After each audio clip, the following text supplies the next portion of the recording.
Hey guys, tonight we begin with something a little different. The greasy, questionable, and surprisingly relatable world of medieval junk food. Those quick, cheap, barely edible solutions to hunger that kept our ancestors alive when proper meals weren't an option. We're diving into what it was really like when you were starving at 2 in the morning in 1350, and your only option was whatever the shadiest vendor in town was selling from a cart that hadn't been cleaned since the last plague. So, before you get comfortable, take a moment to like the video and subscribe, but only if you genuinely enjoy what I do here. And let me know in the comments where you're tuning in from and what time it is for you. It's always fascinating to see who's joining us from around the world. Now, dim the lights, maybe turn on a fan for that soft background hum, and let's ease into tonight's journey together. Picture this.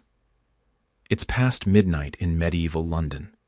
The church bells stopped ringing hours ago. The respectable people are asleep in their beds, wrapped in scratchy wool and questionable dreams. But you're awake. Maybe you're a night watchman, trudging through muddy streets with a flickering torch. Maybe you're a laborer who worked past sunset and missed the evening meal. Or maybe you're just drunk, stumbling out of a tavern with 3 pennies in your pocket and a stomach that's angrier than a bishop discovering heresy. You're hungry. Not the polite kind of hungry where you skip lunch and feel peckish. No, this is medieval hungry.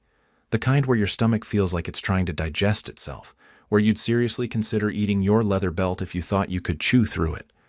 And proper food, a real meal cooked by someone who washes their hands occasionally, that's hours away. If you're lucky. But wait, through the fog and the stench of human waste that permanently perfumes every medieval city, you smell something. Is it good? Absolutely not. Is it food? Technically. Is it available right now for the price of yesterday's labor? Yes. And that's all that matters. Welcome to the world of medieval junk food. Where convenience meant surviving another day, quality was a luxury no one expected, and food poisoning was just Tuesday. The medieval city after dark was a different beast than its daytime counterpart. The merchants had packed up their stalls. The bakers had sold their last loaf, or at least the last loaf they were admitting to. The butchers had swept the blood and mystery bits into the street for the dogs and the truly desperate. But hunger didn't follow banking hours. That's where the night vendors came in. These weren't your cheerful farmers market types with organic vegetables and artisanal cheese. These were the bottom feeders of the food chain, literally and figuratively.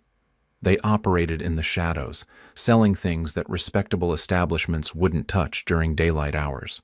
There was old Mag with her pot of perpetual stew, a brown liquid that had been simmering since last Tuesday, with new ingredients thrown in whenever something died or fell off a cart. She'd ladle you a bowl for a halfpenny, and if you were smart, you didn't ask questions. You just ate it quickly, before your brain could process what that chewy bit might have been. Then there were the pie men. God help you, the pie men. They'd walk the streets with trays of hand pies, calling out, "Hot pies, penny pies, come by, come try." The crust was thick enough to survive a siege, which was good because it needed to hide what was inside. Officially, it was meat. Unofficially, it was whatever protein could be scraped, stolen, or scavenged.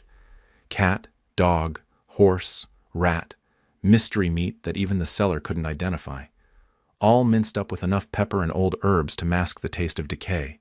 But here's the thing about medieval midnight hunger. You didn't care. When your stomach was cramping and you had 12 hours of hard labor ahead of you at dawn, that questionable pie was salvation. That bowl of brown mystery stew was the difference between making it through your shift and collapsing in the street. The vendors knew this. They positioned themselves near taverns where drunk patrons would stumble out with impaired judgment and desperate hunger. They lurked near the docks where sailors would arrive at all hours, pockets full of pay and stomachs full of nothing but ship's biscuit and regret. They haunted the areas where night soil men worked, where tanners disposed of their chemical waste, where the city's undesirables gathered.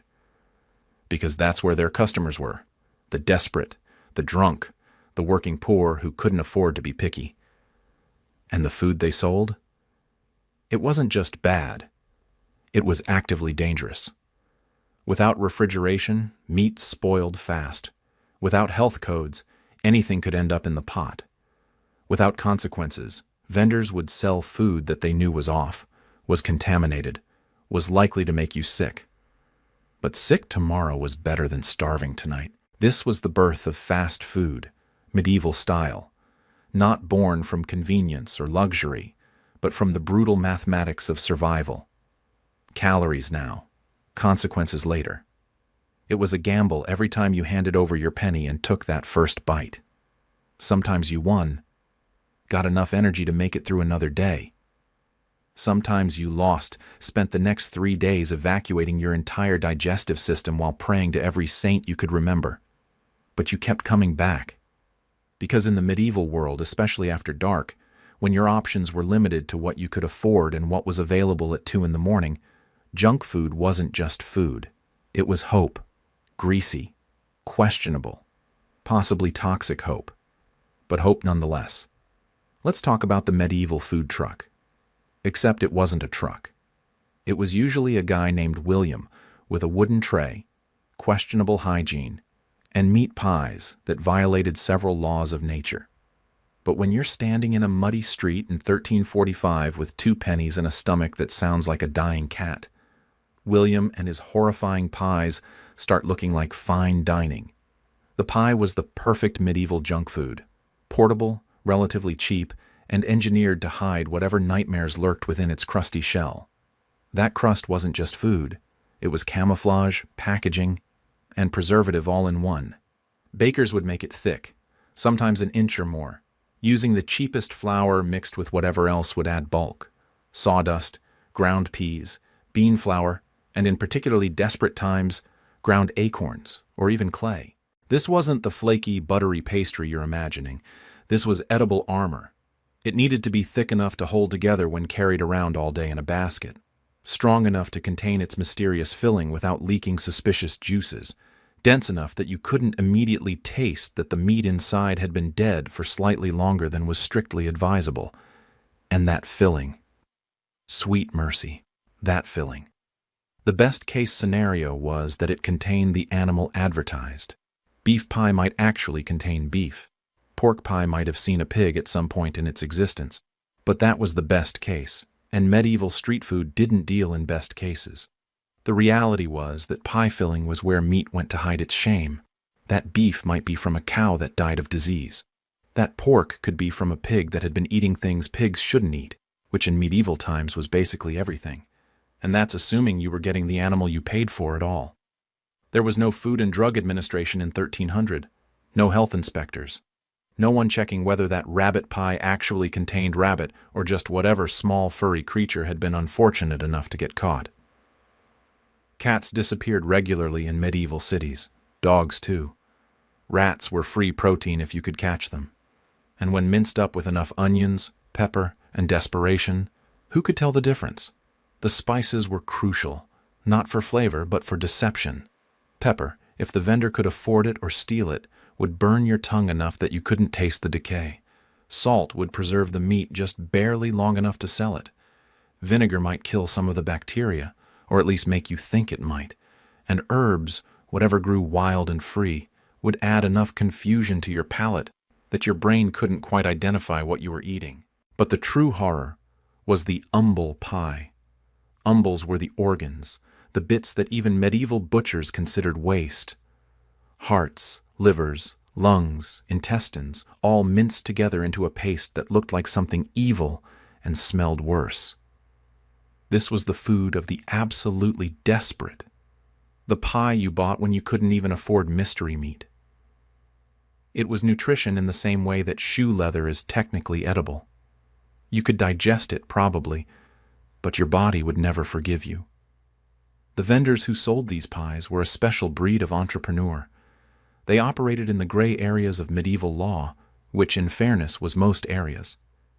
They'd buy the meat that butchers couldn't sell, the stuff that was starting to turn green or smell like death.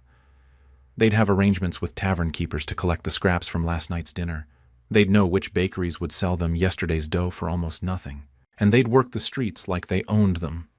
Each vendor had their territory, their regular corners, their times when business was best. They knew when the workers changed shifts at the docks.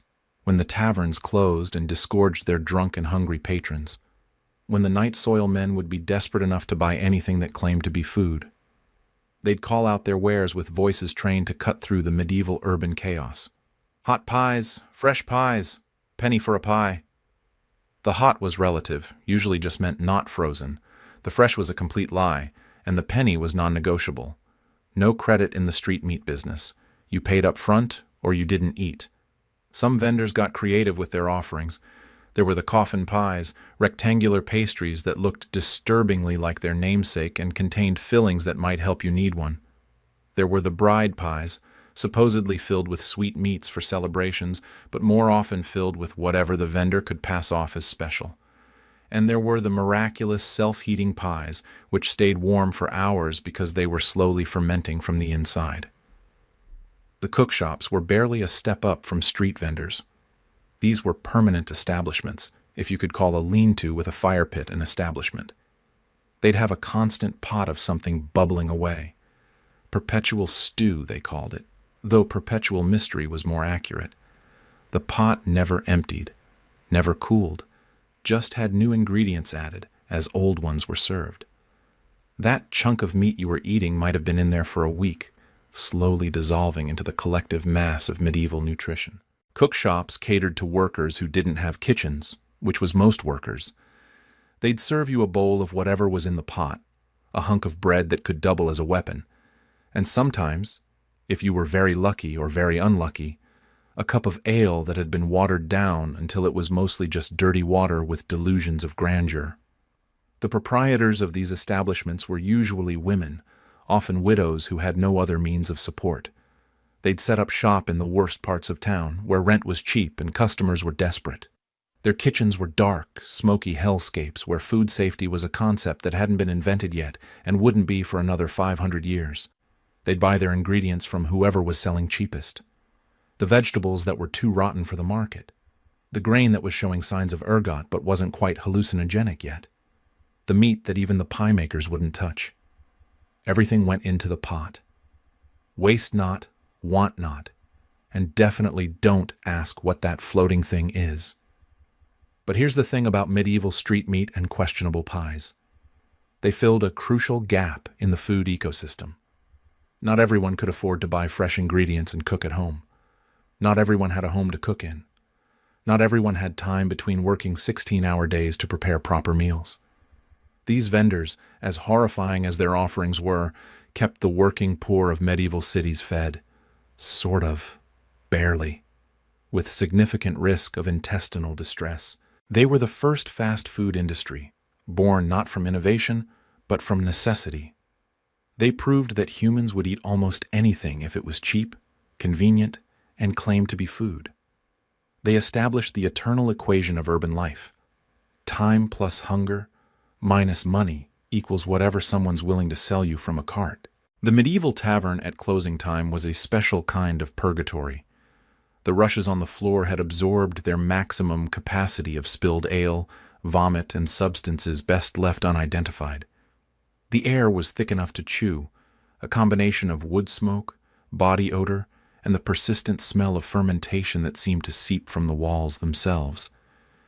And if you were still there when the ale woman started scraping the bottom of her pot, preparing the last servings of the night, you were about to experience medieval fast food at its most desperately pragmatic. Tavern food wasn't meant to be good. It was meant to keep you drinking. That was the business model. The ale was where the money was, even though that ale was often so thick you could stand a spoon in it and contained enough random floating objects to qualify as a soup. The food was just there to soak up enough alcohol that you could keep ordering rounds without dying. The typical tavern meal started with bread, but not the good bread from the baker's morning batch. This was the bread that even medieval standards considered questionable. Day-old if you were lucky, week-old if you weren't, and sometimes old enough that archaeologists would be interested in it. It came in chunks thick enough to stop an arrow and hard enough that you needed to soak it in something just to avoid breaking your teeth. That something was usually the tavern's signature stew. And I use the word signature loosely, because the only thing that signed off on this stew was desperation. Every tavern had a pot, much like the cookshops, that never stopped bubbling. The base was usually ale that had gone too sour to drink, which was an achievement considering medieval ale standards. To this, the tavern keeper would add whatever they could buy cheap, beg, borrow, or steal. On Monday, it might be the leftover mutton from Sunday's failed attempt at respectability. By Tuesday, that mutton had dissolved into the background radiation of the stew, joined by some turnips that were more suggestion than vegetable. Wednesday brought whatever the tavern keeper's cousin, who definitely wasn't a poacher, had definitely legally obtained. Thursday was mystery meat day. Friday, being a holy day of no meat, meant the stew got a massive dose of whatever fish had washed up on the Thames that morning. Saturday, the pot would receive its weekly dose of vegetables, which mostly meant onions that could make you cry from across the room and carrots that had given up on life weeks ago. And Sunday, the cycle began again. The alewoman herself was usually a force of nature. These weren't delicate flowers serving drinks with a smile. These were women who'd survived childbirth, plague, and drunk customers trying to pay with buttons. They ran their taverns with iron fists wrapped in greasy aprons. They knew every trick, every scam, every way a customer might try to avoid paying. And they had a ladle that could both serve stew and break your fingers if you got too familiar. Most alewomen brewed their own beer, and brewing in medieval times was less science and more optimistic prayer. You threw grain in water, let it sit until it did something interesting, added whatever herbs you had on hand to mask the taste of failure, and hoped the result would get people drunk without killing them. The line between ale and poison was thin and often crossed. The ale came in various strengths and prices. Small ale for the poor, which was basically colored water with pretensions. Regular ale for the working man, which would get you drunk enough to forget your troubles, but not so drunk you couldn't work tomorrow. And strong ale for those who'd given up on tomorrow altogether. Each had its own unique flavor profile, ranging from liquid bread to "is this horse urine?" to "I can't feel my tongue anymore." But the real horrors of tavern cuisine came out late at night, when standards, already subterranean, disappeared entirely. This was when the special came out. The special was whatever the alewoman needed to get rid of before it became a health hazard. Or more of a health hazard than it already was. Sometimes it was trencher bread that had absorbed a week's worth of meals and could be sold as seasoned bread to the truly desperate. A trencher was a plate made of bread used by everyone who couldn't afford actual plates, which was everyone. After a meal, the trencher had soaked up grease, sauce, meat juice, and whatever else had been on it. In a good household, these were given to the poor. In a tavern, they were recycled as fortified bread, sold to drunks who wouldn't notice they were eating someone else's used plate. Then there was pottage, the tavern version. Now pottage in a decent home was already pretty grim, a thick porridge of grains and whatever else was available. But tavern pottage was pottage that had given up on life. It was made from the grain that even the horses had rejected, thickened with sawdust when the tavern keeper thought no one was looking, and flavored with herbs that were definitely just weeds from behind the building. The late-night crowd would also get offered brewed, a horrifying concoction of stale bread soaked in hot broth until it reached the consistency of despair. It was technically food in that it contained calories. It was technically edible in that you could swallow it. But it was also the culinary equivalent of giving up. You didn't eat brewed because you wanted to. You ate it because it was 2 a.m, you'd spent your last penny on ale, and the alewoman took pity on you. And let's talk about that broth for a moment. It wasn't stock in any sense that a modern cook would recognize. It was the water that things had been boiled in, repeatedly, until it developed its own ecosystem. Bones with a memory of meat, vegetables that had dissolved into suggestion, and a layer of grease on top thick enough to write your name in. This was what your brewis was soaking in. This was what gave it flavor. The tavern would also serve what they generously called cheese. Medieval cheese came in 2 varieties, hard enough to use as a building material, or soft enough that it was basically controlled rot. The tavern cheese was usually both simultaneously, hard on the outside from age and neglect, soft on the inside from decay and hope. It would be served with more of that weaponized bread and a knife that had last been cleaned during the reign of the previous king. For those with a few more pennies and even fewer survival instincts, there were the eggs. Tavern eggs were a gamble with your digestive system. They might be fresh, if fresh meant laid sometime this month. They might be preserved, which meant sitting in a bucket of lime water until they developed a consistency somewhere between rubber and regret. Or they might be the kind of age that cheesemakers aspire to, but eggs really shouldn't achieve. These eggs would be cooked in the same pan that had been used for everything else, seasoned with the accumulated flavor of 1,000 previous meals. They'd be served runny, not because anyone liked them that way, but because cooking them longer would require caring, and no one operating a tavern kitchen at midnight had any care left to give. But the true test of a tavern's desperation was the cold table. This was where food went to die, or rather, where food that had already died went to wait for someone drunk enough to eat it. Meat pies that had been returned by customers who still had standards, cheese that had developed its own civilization, bread that had transcended mere staleness and achieved a kind of geological permanence. This was the food of last resort, sold to people who were either too drunk to notice or too poor to care. The prices for this nightmare buffet were carefully calculated, cheap enough that even the poorest laborer could afford something, expensive enough that the tavern keeper could stay in business. A penny for bread and dripping, animal fat spread on stale bread like the world's worst butter. 2 pennies for a bowl of the mysterious stew. 3 pennies for ale and whatever the special was, though calling it special was like calling the plague a minor inconvenience. And yet, the taverns were packed every night, because where else could you go? Home to your single-room hovel with no fire and no food. The streets where the night watch would assume you were up to no good. The church, where they'd lecture you about the sin of gluttony while your stomach tried to digest itself. No, the tavern was where you went. You sat on benches worn smooth by 1,000 desperate backsides.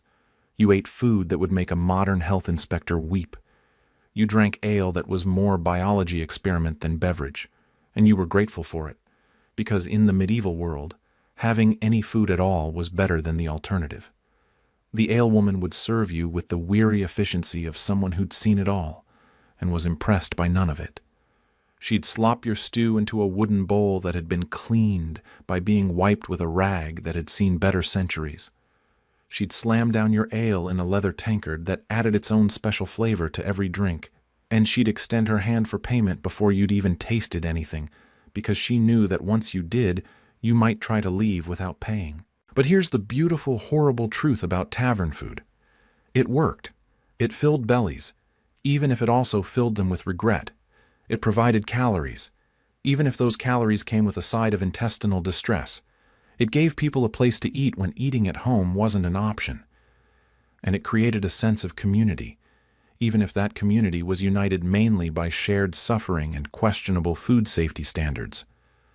Once a year, sometimes twice, if your lord was feeling generous or needed to distract everyone from the latest tax increase, the fair would come to town, and with it came the medieval equivalent of carnival food. Deep-fried everything, sugar-coated anything, and portion sizes that screamed, "Tomorrow's stomach ache is today's problem." This was junk food with aspirations, trying to be special while still being fundamentally terrible for you. Fair days were like Christmas, New Year's, and your birthday rolled into one. If all 3 of those holidays were celebrated in a field that smelled like horse dung and featured entertainment that might accidentally kill you, the whole town would turn out, from the lord in his fancy doublet pretending he wasn't enjoying himself to the lowliest serf who'd saved pennies all year for this one day of excess. And the food vendors knew this was their moment. This wasn't everyday survival eating, this was celebration eating, which meant you could charge more for the same terrible food if you just made it look festive or added enough honey to mask the taste of poor life choices. The star of any medieval fair was gingerbread, but not the gingerbread you're thinking of. Medieval gingerbread was a dense, heavy cake that could double as a paperweight. It was made with honey because sugar was still mostly a myth for common people, and whatever spices the baker could afford or convincingly fake. Real ginger if you were lucky, pepper and mustard seed if you weren't. The result was something that was technically sweet, definitely spicy, and absolutely nothing like what we'd call gingerbread today. Gingerbread came in shapes, because even medieval people understood that food shaped like things was more fun than food shaped like food. Knights, dragons, saints, and occasionally shapes that were definitely not appropriate for a religious festival, but which sold very well to teenage boys with more hormones than sense. These shaped gingerbreads were painted with bright colors made from ingredients you absolutely did not want to know about. Red from crushed beetles, yellow from saffron if you were rich or turmeric if you weren't, and blue from copper compounds that were definitely not food safe, but made pretty colors. Then there were the honey cakes. Everything at a fair had honey on it, in it, or around it. Honey was the medieval equivalent of deep frying at a modern carnival. It made everything taste better, or at least taste like honey instead of whatever it actually was. Honey cakes, honey nuts, honey-covered fruits that were definitely past their prime, but the honey helped you not notice. The honey itself was often extended with cheaper ingredients. A little water here, some flour there, maybe some pine resin to add that special something that made your teeth stick together. Pure honey was expensive. Fair honey was honey that had been negotiated with, convinced to cover more ground than nature intended. But the real showstopper was marchpane, what we'd call marzipan. Ground almonds mixed with honey or sugar if you were showing off, shaped into elaborate sculptures. Castles, ships, mythical beasts, and occasionally anatomically ambitious human figures. This was Instagram-worthy food before Instagram, before photography, before anyone had any way to preserve the memory except to talk about it for the next year. The marchpane sculptures were often painted with the same questionable dyes as the gingerbread, gilded with real gold leaf if the fair was fancy, or with something yellowish that was definitely not gold if it wasn't. They were displayed on the vendors' stalls like edible art, priced beyond what most people could afford, but that didn't stop everyone from looking, pointing, and dreaming of biting into a sugar castle. For those with smaller purses and larger appetites, there were the fritters. Medieval fritters were basically an excuse to fry batter and call it special. Apple fritters, if apples were in season and you could afford them. Onion fritters, if you couldn't. Mystery vegetable fritters that were mostly batter with a suggestion of something that might have once been organic. All fried in oil that had been used so many times it had developed its own flavor profile, somewhere between rancid and resigned. The oil situation at medieval fairs deserves its own moment of silence. This wasn't fresh, clean frying oil. This was oil that had started its life maybe as olive oil, if you were near the Mediterranean, or more likely as whatever animal fat could be rendered and kept liquidish. It was used, reused, filtered through cloth that wasn't quite cloth anymore, and used again. By the end of the fair, it was less oil and more a suspension of carbon and hope. But people lined up for those fritters anyway. They were hot. They were filling, and they were different from everyday food. That was enough. You'd burn your fingers trying to eat them too fast, burn your tongue when you inevitably failed to wait for them to cool and burn through your digestive system for the next 3 days. But on fair day, you didn't care about tomorrow's problems. Then there were the meat oddities. Whole roasted animals, turned on spits and basted with more of that ubiquitous honey mixed with vinegar and spices. A whole pig, a sheep, sometimes a swan or peacock if the Lord was really showing off. The skin would be crispy and black, the meat inside ranging from perfectly cooked to still mooing depending on which part you got. For a penny or two, you could buy a slice carved right off the animal, served on a piece of bread that immediately became transparent from the grease. The vendor would pour the drippings over it, adding salt with a flourish like that made it fancy, and hand you this meat disaster with a smile that said, "Enjoy it now, regret it later." But the real fair delicacy was the subtlety.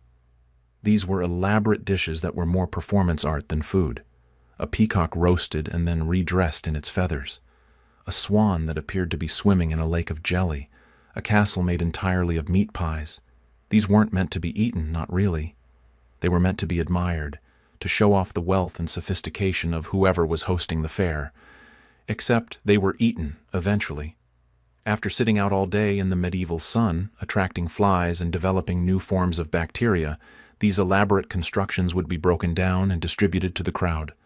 By that point, the jelly had melted, the feathers were scattered, and the meat had reached temperatures that modern food safety experts would classify as, dear God, no. But waste not, want not. People would queue for their piece of peacock, even if that peacock had been dead for significantly longer than was advisable. The drinks at fairs were their own adventure. Hippocras, spiced wine for the wealthy, which was wine that had been heated with honey and spices until it reached a consistency somewhere between syrup and regret. For the common folk, there was metheglin, mead mixed with herbs that were supposed to be medicinal, but mostly just made it taste like someone had dissolved a monastery garden in alcohol. And for the children, or at least for people who couldn't afford alcohol, there were the non-alcoholic offerings: perry made from pears that had seen better days, cider from apples that were mostly brews, and something called small mead, which was the washings from the mead-making process, basically honey-flavored water with delusions of grandeur. Street vendors would walk through the crowds with trays of portable treats: wafers, thin cookies cooked between hot irons and rolled into cones while still warm, filled with honey, or, if you were very lucky and very rich, with something approaching actual cream.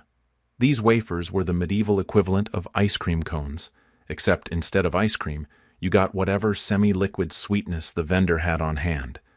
There were also the love apples, which weren't tomatoes. Those hadn't arrived in Europe yet, but rather any fruit covered in honey and stuck on a stick. Apples, pears, even onions if the vendor was feeling particularly creative or cruel. The honey would crystallize into a shell that would either break your teeth or cut your mouth, sometimes both. But they were on sticks, which made them fancy, and they were covered in honey, which made them special. And let's not forget the fair pies. These weren't the everyday murder pies from the street vendors. These were special occasion pies, which meant they had slightly better meat, significantly more spices, and occasionally even fruit. Lamprey pie for the rich, eel pie for the middle class, and definitely meat pie for everyone else. They were decorated with pastry shapes, painted with egg wash to make them shiny, and priced at levels that made your regular pie seller weep with envy. The average medieval peasant didn't have time for elaborate meals. When you're working from dawn to dusk in fields that hate you, under a sun that wants you dead, for a lord who sees you as slightly less valuable than his favorite hunting dog, you need food that's fast, filling, and requires zero thought to prepare. Enter the glamorous world of peasant convenience food, where convenience meant won't kill you immediately, and food was a generous interpretation. The cornerstone of peasant fast food was pottage. I know I've mentioned it before, but we need to truly understand the soul-crushing monotony of this substance. Pottage wasn't just a food. It was a lifestyle. It was what you ate when you woke up, what you took to the fields, what you came home to, and what you dreamed about, though those were nightmares, not dreams. Basic pottage started with whatever grain you had. Oats if you were doing all right, barley if things were tight, and rye if God had personally decided to punish you. You'd throw it in a pot with water, and that was it. That was the recipe. Grain plus water equals survival. Sometimes you'd add salt if you had any, which you didn't. Sometimes you'd throw in vegetables if you could call the withered turnips from your garden vegetables. But here's the thing about pottage that made it the ultimate peasant fast food. You could make a huge batch on Sunday and eat it all week. It would sit in your pot, developing new flavors, which is a polite way of saying it was slowly fermenting. By Wednesday, it had achieved a consistency somewhere between concrete and despair. By Friday, it was less food and more architectural material. But it was there, ready to eat, no preparation required beyond scraping off whatever had grown on top overnight. The portable version of pottage was even more depressing.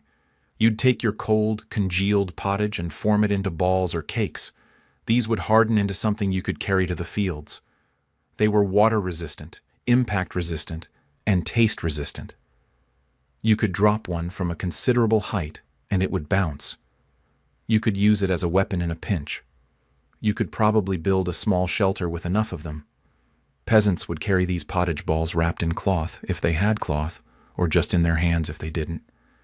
Come midday, when the sun was trying to kill you and your back was screaming in 12 different languages, you'd gnaw on your pottage ball like a depressed squirrel. It provided calories. That was the best thing you could say about it. Then there was bread. but not the bread you're imagining. Peasant bread was a different beast entirely. It was made from whatever grain was cheapest, ground so coarsely that eating it was like chewing gravel. The flour was often extended with ground peas, beans, or in desperate times acorns and chestnuts. During really bad harvests, they'd add sawdust, not because it added nutrition, but because it added bulk. And bulk meant your stomach felt full, even if your body was slowly starving. This bread was baked maybe once a week, if you were lucky enough to have access to an oven. Most peasants didn't have their own ovens. They had to use the communal oven, which meant paying the lord a fee, because medieval lords had found a way to tax literally everything, including not dying of starvation. So you'd bake a week's worth of bread at once. By day 7, this bread had achieved a density that modern physicists would find fascinating. It could be used for construction. It could stop an arrow. It required soaking in water, ale, or if you were desperate, your own saliva, just to bite through it. This wasn't bread you ate, it was bread you conquered. But bread was portable. It lasted forever. And it was filling in the way that eating clay is filling. It took up space in your stomach and made you feel like you'd eaten something, even if that something was basically edible wood. The combination of hard bread and pottage created the peasant's version of a sandwich. You'd hollow out your rock-hard bread, fill it with pottage, and let the moisture from the pottage slowly soften the bread while the bread slowly absorbed the pottage. It was a symbiotic relationship of sadness. By the time you ate it, neither component was distinguishable from the other. It was just a beige mass of calories and resignation. For protein, peasants relied on preserved meats when they could get them. And by preserved, I mean transformed into something that bacteria wouldn't even eat. Bacon was salted until it was more salt than meat. Fish was dried until it achieved the consistency of leather. These proteins would last months, even years, slowly becoming less like food and more like building materials with every passing month. To eat this preserved meat, you needed to soak it for hours, sometimes days. You'd put your rock-hard bacon in water the night before you wanted to eat it, and by morning it might have softened enough that you could cut it with significant effort. The salt would leach out into the water, creating a brine that was actually useful for preserving other things, because in the medieval world, even your waste products had to work for a living. But here's where peasant ingenuity shone through.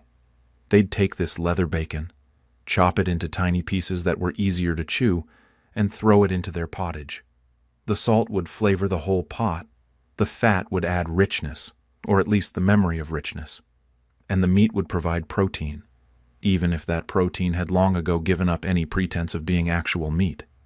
For vegetables, peasants had whatever grew in their small garden plots and whatever they could forage without getting hanged for poaching. Cabbage was king, because cabbage would grow anywhere, survive anything, and could be preserved by fermenting it into sauerkraut, which was basically controlled rotting. But at least it was nutritious controlled rotting. Onions were everywhere because onions were too stupid to die. You could grow them in terrible soil, harvest them whenever, store them until they grew legs and walked away, and they'd still be edible. Well, edible. They'd make you cry. But in the medieval world, you were probably crying anyway, so at least now you had an excuse.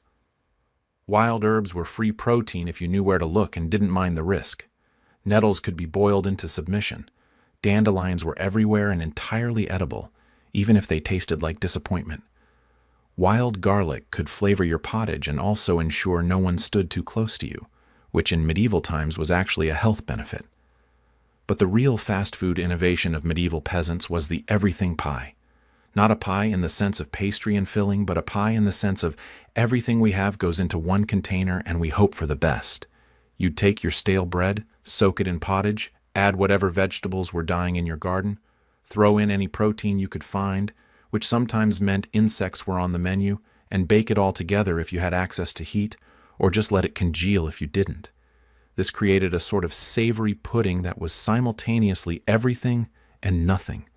It had no distinct flavor because all the flavors had surrendered and formed a coalition government of bland. It could be sliced when cold, spread when warm, and ignored when possible.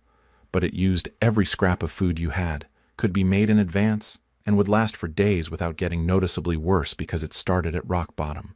Peasants also invented the concept of meal prep, though they didn't call it that. They called it Sunday cooking, which meant you cooked everything you could on Sunday when you weren't working, and then ate it throughout the week as it slowly developed its own ecosystem. By Friday, your week-old pottage had fermented enough to give you a slight buzz, which was the medieval equivalent of a weekend starting early. Breakfast for a peasant was usually whatever was left from last night, eaten cold while walking to the fields. Lunch was portable sadness in the form of hard bread and harder cheese, if you were lucky enough to have cheese. Dinner was pottage, always pottage, forever pottage, with maybe a different vegetable thrown in to pretend it was a different meal. The speed of peasant food came not from quick cooking, but from no cooking. Everything was prepared in advance and then endured rather than enjoyed. You didn't wait for your meal to be ready. Your meal was always ready, sitting there in its pot like a threat, daring you to eat it again. And drinks? Water was for animals and people who wanted to die of dysentery. Ale was the fast drink of choice, and by fast I mean it was already made and sitting in a barrel, slowly turning into vinegar. Small ale for breakfast, regular ale for lunch, and if you'd had a particularly bad day, strong ale for dinner to help you forget that tomorrow you'd be eating the same pottage again. But here's the thing about peasant fast food that we need to appreciate. It worked. It kept people alive through 14-hour workdays. It provided just enough nutrition to maintain a population that built castles, farmed lands, and fought wars. It was monotonous. It was depressing. It was barely recognizable as food, but it was reliable.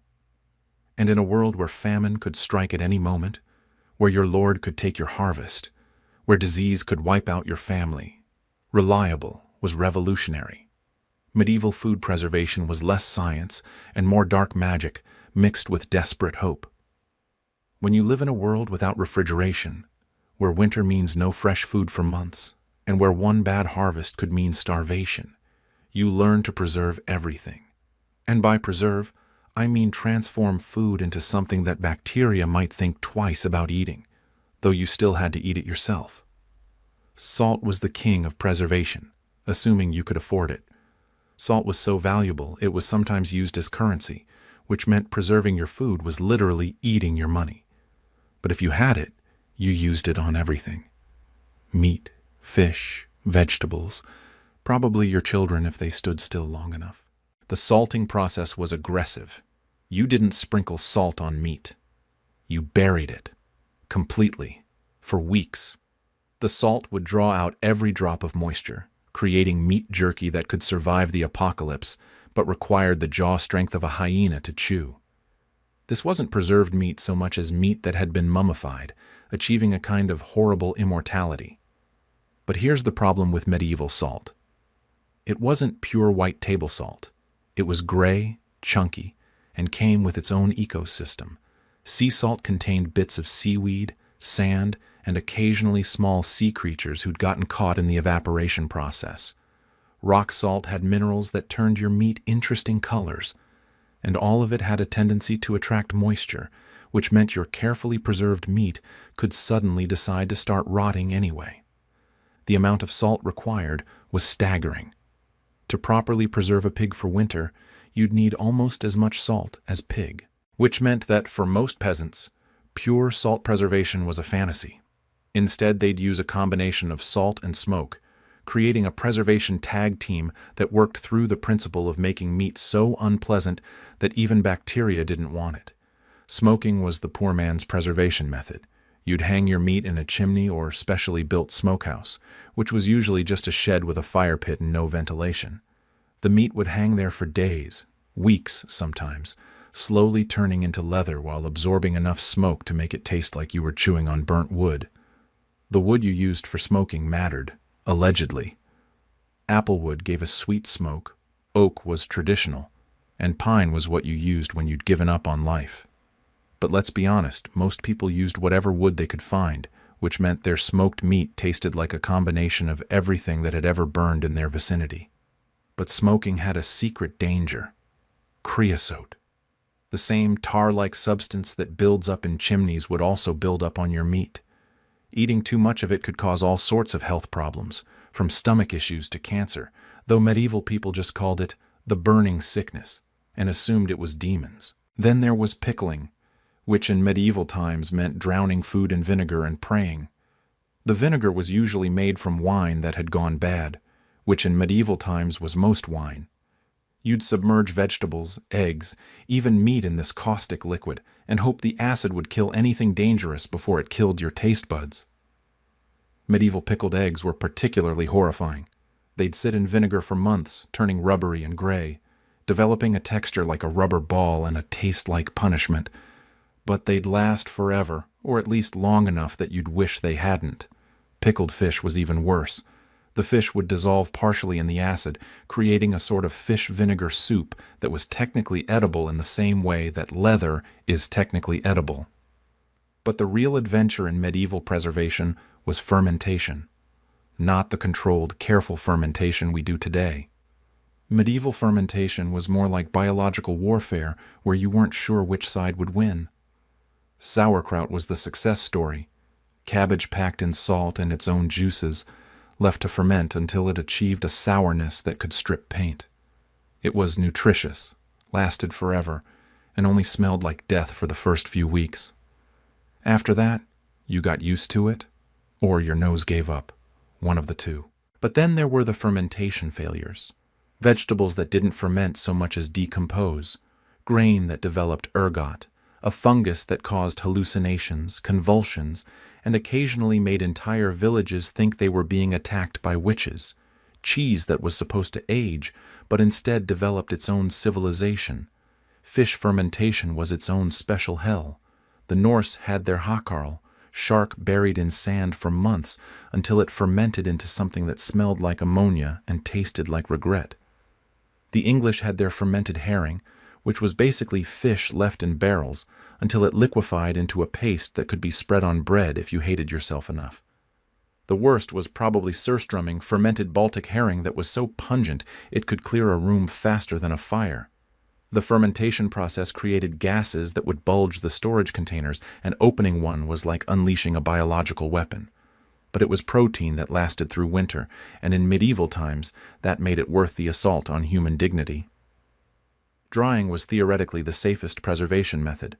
Hang your meat or fish in the sun, let nature remove the moisture, end up with something that would last months. Simple, right? Except medieval Europe wasn't exactly known for its reliable sunshine, so drying often meant hanging food in drafty barns or attics, where it would slowly desiccate while accumulating dust, spider webs, and the occasional bird dropping. Dried fish, particularly cod, became so hard it could be used as a weapon. There are actually historical accounts of people being beaten with dried cod, which tells you everything you need to know about its consistency. To eat it, you had to soak it for days, changing the water repeatedly as it rehydrated and released the concentrated essence of everything horrible that had happened to it during the drying process. Dried beans and peas were more successful, mainly because they were already pretty terrible to begin with, so the drying process couldn't make them much worse. They'd rattle in their storage bags like tiny stones, requiring overnight soaking and hours of cooking to become barely edible. But they were protein that lasted forever, and in medieval times, forever was exactly how long you might need your food to last. Then there was preservation through fat, covering meat in its own rendered fat, creating a seal that kept air and bacteria out. This was called confit, and it was one of the few preservation methods that actually made food taste better. The meat would cook slowly in its own fat, then be stored submerged in that fat, creating a barrier against spoilage. But medieval fat rendering was not the clean process you're imagining. The fat would be collected from various sources, some fresher than others, melted down in big pots over fires that were also cooking 17 other things. The resulting rendered fat would contain bits of meat, blood, hair, and whatever else had fallen into the pot during the process. This would all be strained out, theoretically, through cloth that was itself a bacterial playground. The preserved meat would sit in crocks, covered in this fat, which would go rancid at the edges but somehow keep the meat underneath safe. It was a race between the good bacteria and the bad bacteria, and you hoped the good ones won, or at least that the bad ones would kill you quickly. Honey was another preservation medium, expensive but effective. Fruit could be submerged in honey and last for months. Meat, too, though honey-preserved meat was an acquired taste that most people acquired reluctantly. The honey would crystallize around the food, creating a sweet shell that kept air out and bacteria confused. But medieval honey wasn't the filtered, pasteurized product we know. It came with bits of bee, wax, propolis, and sometimes entire chunks of honeycomb. Your preserved fruit might come with a side of bee parts, which were considered extra protein and definitely not complained about because honey was too expensive to be picky. Bread in medieval times wasn't just food. It was politics, economics, and sometimes crime. The bread laws were stricter than modern drug regulations, and breaking them could get you pillories, branded, or if you were particularly unlucky, drowned in your own dough trough. Yet the black market for bread flourished because when the choice is between legal starvation and illegal survival, crime starts looking pretty attractive. The assize of bread, established in the 1300s, regulated everything about bread: the weight, the price, the ingredients, even the color. White bread for the rich, brown bread for the middle class, and something that could generously be called bread for the poor. Bakers who violated these rules faced punishments that made the Spanish Inquisition look like a stern talking to. But here's the thing about desperate people with hungry families. They get creative. The black market bread trade was a complex network of midnight baking, secret grain supplies, and bread that definitely didn't meet any official standards, but would fill your stomach for half the legal price. The bootleg bakers operated out of hidden ovens in basements, abandoned buildings, or deep in the forest where the smoke wouldn't be noticed. They'd bake at night when the city guards were drunk or asleep, using grain that fell off the back of a cart, was stolen from the Lord's stores, or was rejected by legitimate bakers for reasons that didn't bear close examination. These weren't master bakers with years of training. They were whoever had access to heat and the courage to risk their hands being cut off. The bread they produced was a testament to human ingenuity and desperation. Flour mixed with sawdust to add bulk, chalk to make it whiter, ground bones to add something. It was less bread and more an edible construction material that happened to contain some grain. The addition of sawdust wasn't just fraud. It was an art form. Too little, and you weren't making enough profit. Too much, and the bread would literally fall apart or taste so much like wood that even desperate people wouldn't buy it. The trick was finding the sweet spot where the bread held together, looked roughly bread-like, and didn't immediately scream, "I'm 30% tree." Chalk was added to make brown bread look more like white bread, because even poor people had aspirations.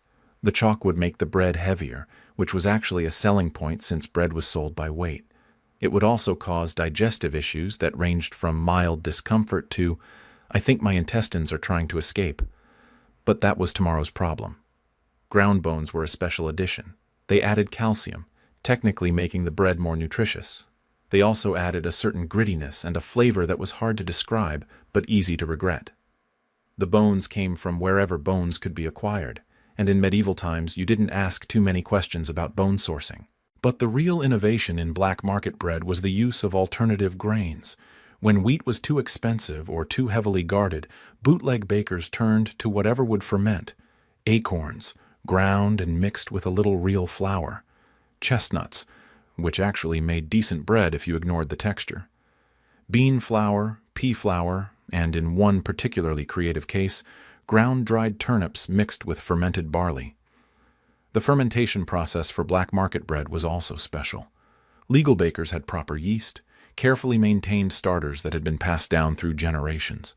Bootleg bakers had whatever wild yeast they could capture, which meant their bread might rise, might not, or might develop its own ecosystem. Some bootleg bakers would use ale barm, the foam from fermenting beer, as their yeast. This gave the bread a distinctive sour, alcoholic taste and meant that eating enough of it would give you a slight buzz. It was bread and entertainment in one questionably legal package. The distribution network for black market bread was elaborate. You couldn't just set up a stall and sell illegal bread. You needed lookouts to watch for city guards, runners to move the bread quickly, and established customers who knew the code words. Fresh eggs might mean regular illegal bread. Special eggs might mean the extra illegal bread with double the sawdust. Bread would be hidden in false-bottomed carts, sewn into clothing, hidden in bundles of legitimate goods. There were bread smugglers who specialized in getting illegal loaves past city gates, using techniques that modern drug smugglers would recognize.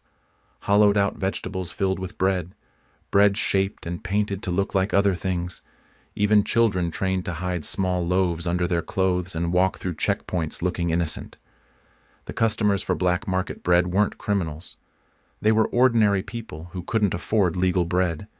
The widow with 5 children who made a penny a day spinning wool. The laborer who'd been injured and couldn't work. The family whose harvest had been taken by the Lord, leaving them with nothing but hunger and desperation. These people would gather in secret, whispering locations to each other in coded language. The rooster crows at midnight might mean there was bread available behind the tannery. The moon is dark might mean the guards were doing raids and everyone should stay home. The quality of black market bread varied wildly. Sometimes you'd get something that was almost real bread, just illegally made. Sometimes you'd get a brick that required soaking in water for hours before you could bite through it. And sometimes you'd get something that even medieval standards would consider inedible, but you'd eat it anyway because the alternative was not eating at all. There were bread forgers who specialized in making fake versions of expensive bread. They'd shape their awful mixture to look like the fancy loaves from the guild bakers, paint them with egg wash made from God knows what to make them shiny, and sell them to people who wanted to impress their neighbors. These fake fancy loaves would look perfect from the outside but contain the same sawdust and sadness as regular black market bread. The guild bakers, of course, hated the black market with the passion of 1,000 burning ovens. They'd hire informants to infiltrate the bootleg baking networks, pay rewards for information about illegal ovens, and sometimes take matters into their own hands with violence that was technically illegal, but often overlooked by authorities who benefited from guild bribes. There were bread wars, actual violent conflicts between legal and illegal bakers. Legitimate bakeries would be vandalized by desperate bootleggers. Illegal ovens would be destroyed by guild enforcers. Bakers on both sides would disappear, either arrested by authorities or dealt with by their rivals in ways that didn't involve the law. But the black market persisted because hunger persisted. As long as legal bread was too expensive or too scarce, people would find ways to make and sell illegal bread. The bootleg bakers became folk heroes in their communities, Robin Hoods of Rye, champions of the hungry masses. They developed their own traditions and standards. There was honor among thieves, or at least among illegal bakers. You didn't add actual poison to your bread. You didn't use diseased grain if you could identify it. You tried to keep the sawdust content below 50%. These weren't high standards, but they were standards. Monks were supposed to live lives of poverty, chastity, and obedience. They were supposed to deny themselves worldly pleasures and focus on prayer and contemplation. But monks were also human, and humans have a remarkable ability to find loopholes in any system, especially when that system is denying them decent food. The rule of St. Benedict, which governed most medieval monasteries, had strict regulations about food. No meat from 4-legged animals, except for the sick. Limited meals during Lent and Advent. Fasting on Fridays and other holy days. Simple, plain food that wouldn't inflame the passions or distract from holy contemplation. But here's the thing about intelligent, educated men with nothing but time and hunger on their hands. They become remarkably creative interpreters of rules. And thus was born the magnificent world of monastic junk food, where technical compliance met culinary rebellion. First, let's talk about the meat loophole. No 4-legged animals? Fine. Beavers have 4 legs, but they swim, so they're basically fish. Barnacle geese were thought to grow from barnacles, so obviously they're seafood. Rabbits? Well, baby rabbits don't really walk yet, so they're not technically 4-legged animals. The mental gymnastics required to justify these interpretations would have won Olympic gold. The beaver classification was particularly inspired. Since beavers spent time in water, they were classified as fish for fasting purposes. This led to the bizarre situation of monks farming beavers, creating elaborate pond systems to ensure their beavers were aquatic enough to qualify as Lenten food. Beaver tail became a delicacy in monasteries, prepared with sauces and spices that definitely violated the spirit of simple eating, but technically followed the letter of the law. Then there were the feast day loopholes. Sure, monks were supposed to fast regularly, but feast days celebrating saints were exceptions. And wouldn't you know it, there were a lot of saints. By the medieval period, almost every day was some saint's feast day if you looked hard enough. St. Gertrude for gardens, St. Arnold for beer, St. Lawrence for cooks. If you couldn't find a saint for your particular craving, you could probably invent one. On feast days, the monasteries would go wild. Multiple courses, rich sauces, elaborate presentations. These weren't simple meals. They were theatrical productions of caloric excess. Whole roasted swans redressed in their feathers, subtleties made of sugar and almond paste, pies with 5 different kinds of meat, assuming you could creatively classify them all as not technically 4-legged. But the real genius of monastic cooking was in the regular daily meals, where monks had to be creative with limited ingredients. This led to the invention of what we might call medieval fusion cuisine, if fusion cuisine was designed by hungry intellectuals with theology degrees. Take the humble egg. Eggs were allowed on most days, so monks became egg preparation experts. They'd whip them into foams, bake them into custards, turn them into sauces, paint them, stuff them, do everything short of teaching them Latin. The monastery egg dishes were so elaborate that they required their own dedicated cookbooks, with recipes that read like alchemical formulas. Cheese was another monastic obsession. Since they couldn't have meat, cheese became their protein of choice, and monks became master cheese makers. But not just regular cheese. Monks invented some of the most complex, smelly, and intense cheeses in Europe. Limburger, Munster, Epoisses, cheeses that could clear a room but tasted like heaven if you could get past the smell. These weren't accidental inventions. Monks had time, education, and motivation to perfect their cheese-making. They kept detailed records, experimented with different techniques, and created cheeses that were so good they could be sold to support the monastery. Nothing says poverty and abstinence like selling luxury cheese to nobles. Then there was beer. Oh, the beer. Monks didn't just brew beer. They perfected it, elevated it to an art form. And they had the perfect excuse. Water was unsafe, so beer was necessary for health. The fact that they brewed beer strong enough to make a Viking pause was just coincidental. Monastic breweries produced different strengths of beer for different purposes. Small beer for everyday drinking, regular beer for meals, and special beer for feast days that was basically liquid bread with ambitions. Some monasteries became so famous for their beer that pilgrims would travel hundreds of miles just to taste it, which the monks saw as spreading God's glory and definitely not as running a successful brewing business. But the true genius of monastic junk food was in the creation of fasting foods that technically followed the rules while completely violating their spirit. Take the pretzel, invented by monks as a Lenten food. It was made from simple ingredients, water, flour, and salt, shaped to represent arms crossed in prayer. Holy, simple, austere. Except monks would make them with beer instead of water, brush them with butter they weren't supposed to have, and sprinkle them with expensive salt. Still technically a simple fasting food, but elevated to something approaching actual enjoyment. Monks also invented the food that would become fish and chips. During Lent, they were allowed fish and vegetables. So they'd batter fish in a mixture of flour and ale, fry it in oil, and serve it with fried root vegetables. It was technically permitted food prepared in a way that maximized calories and flavor while still being able to claim it was simple Lenten fare. The monastery kitchens themselves became centers of culinary innovation. While peasants were making do with pottage and sadness, monks had access to herbs from their gardens, spices from their trading networks, and time to experiment. They wrote cookbooks, developed new preservation techniques, and created dishes that would influence European cuisine for centuries. They invented liqueurs claiming they were medicinal, Benedictine chartreuse, hundreds of herbal liqueurs that were technically medicine but coincidentally tasted good and got you drunk. The fact that monks needed so much medicine was surely a sign of their devotion to suffering for Christ, and not their devotion to getting slightly buzzed after Vespers. The monastic meal schedule was also carefully designed to maximize eating while appearing austere. They'd have 2 meals a day in summer, 1 in winter, but these meals could last hours. The The reading of holy texts during meals meant eating slowly, which meant you could consume more while appearing contemplative. The mandatory silence meant you couldn't complain about the food, but it also meant you could focus entirely on eating as much as possible. And let's talk about the miracle of the Eucharist wafers. These were supposed to be simple unleavened bread, representing the body of Christ. But monks would experiment with different flours, different baking techniques, different molds.